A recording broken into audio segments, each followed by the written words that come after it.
Kwa jina naitwa Suleiman Mohamed, maarufu wangu kocha Mo Manigemera. Kiufundi mpira haukuwa mbaya sana, kila mmoja kaona nini kimefanyika.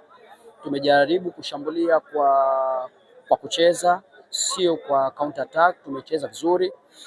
Matokeo yalikuwa si upande wetu. Magoli walitufunga, kiukweli wametufunga kihalali. Hawajatufunga kwamba kama labda wamepewa magoli.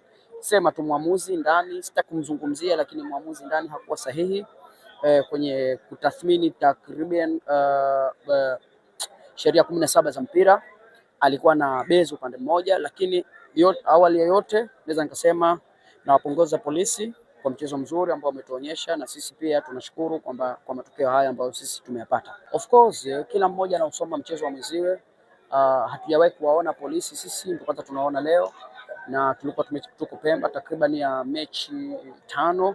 Kwa hiyo leo tumekuja kucheza, tumeperform kadri ya uwezo wetu. Kwa hiyo matokeo yalikuwa sio upande wetu. Yanaashiria sio mabaya sana, kwa sababu mchezo ni matokeo matatu: kufungwa, kudraw ama kushinda. Kwa hiyo leo sio haki yetu, basi tutaangalia mechi zinazofuata. Mimi siwezi kudili na waamuzi. Waamuzi ni watu ambao wa kawaida, leo wako huku, kesho wako huku, ni mambo yao wenyewe wanavyojua wenyewe kutafsiri mpira wao. Basi mimi siwezi nikazungumzia kuhusu swala la waamuzi. Ni kitu ambacho sisi wenyewe tumekosa kujicommitment vizuri, basi tumekosa matokeo.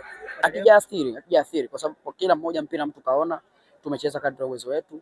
Na mpira umechezwa mzuri, tumecheza kwa mpira wa mipango bila ya kuzingatia lolote. Kwa hiyo ni mipango ambayo Mungu mwenyewe katukabili kwa leo, katupa. Kwa hiyo tuko tayari kukabiliana nao kwa hali yoyote ambayo tunayo. Ni pointi 3, hamna chingine. Ni pointi 3 tu, pointi 3. Of course unapokosea au unapokosa, wewe usijivunjike moyo kwa michezo mingine inayofuata. Michezo mingine inayofuata ni michezo ya kawaida. Kwa hiyo na sisi tutakuja kwa hali na mali kufanya au kupata pointi 3 kama walivyopata wenzetu leo.